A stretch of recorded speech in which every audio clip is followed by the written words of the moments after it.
Commençons ce chapitre 2, le calcul algébrique, par un rappel. Dans une expression algébrique, chaque élément relié par une addition ou une soustraction est un terme. Pour bien identifier les termes d'une expression algébrique, on transforme chacune des soustractions en addition de l'opposé. Voyons un exemple ensemble. On a l'expression 4 fois le nombre x moins 3 fois le nombre y moins 7 qui peut s'écrire 4 fois le nombre x et le moins qui est ici devient l'addition de l'opposé du nombre 3 fois le nombre y et le moins qui est ici devient l'addition de l'opposé de 7. Ainsi, on reconnaît bien les trois termes de cette expression. 4 fois le nombre x, moins 3 fois le nombre y, et moins 7. Voici un terme. Repérons ce qui le compose. Le moins 4 qui multiplie le nombre x au carré qui multiplie le nombre y exposant 3, c'est le coefficient. Donc moins 4 est le coefficient. Le 2 et le 3 que l'on retrouve dans cette expression algébrique sont évidemment les exposants. Les nombres x et y sont les variables. Pour conclure sur la notion de terme, un terme peut être composé uniquement d'un nombre. On appelle cela un terme constant. Dans notre exemple de tout à l'heure, moins 7 était un terme constant. Il peut être composé aussi d'un produit de nombres et de variables, ce que vous avez au-dessus, moins 4x au carré fois y exposant 3, est un produit de nombres et de variables. Une expression algébrique peut s'appeler polynôme, monôme, binôme ou trinôme. Revoyons ensemble leur définition. Un polynôme est une expression algébrique composée d'un terme ou d'une somme de termes. Attention, les exposants des termes doivent être positifs et non fractionnaires.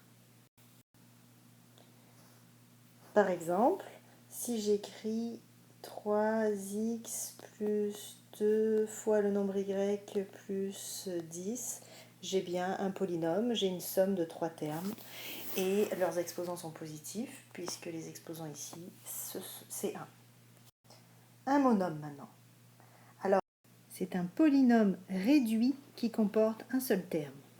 Réduit, ça veut dire que l'on a fait tous les calculs possibles et qu'il ne comporte qu'un seul terme. Par exemple, moins 4 fois le nombre w à l'exposant 8 est un monôme. Un binôme, lui, est un polynôme réduit qui comporte deux termes. Par exemple, je pourrais écrire 2x plus le nombre y.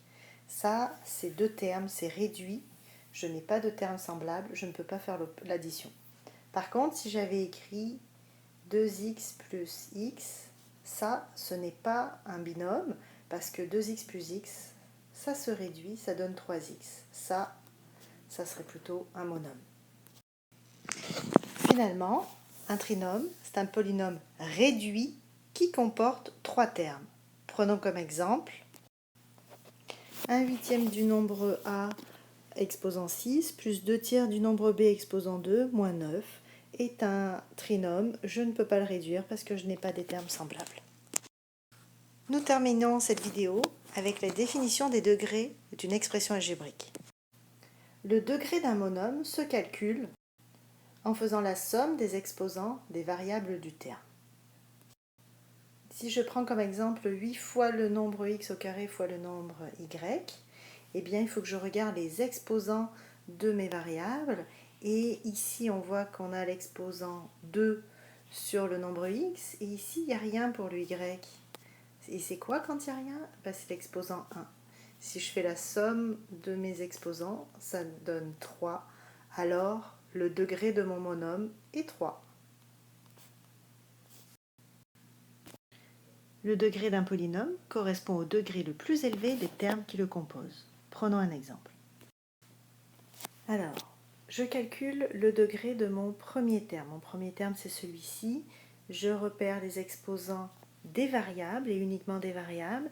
Et ça me fait 2 plus 4, ça fait 6. Ici, j'ai un degré 6.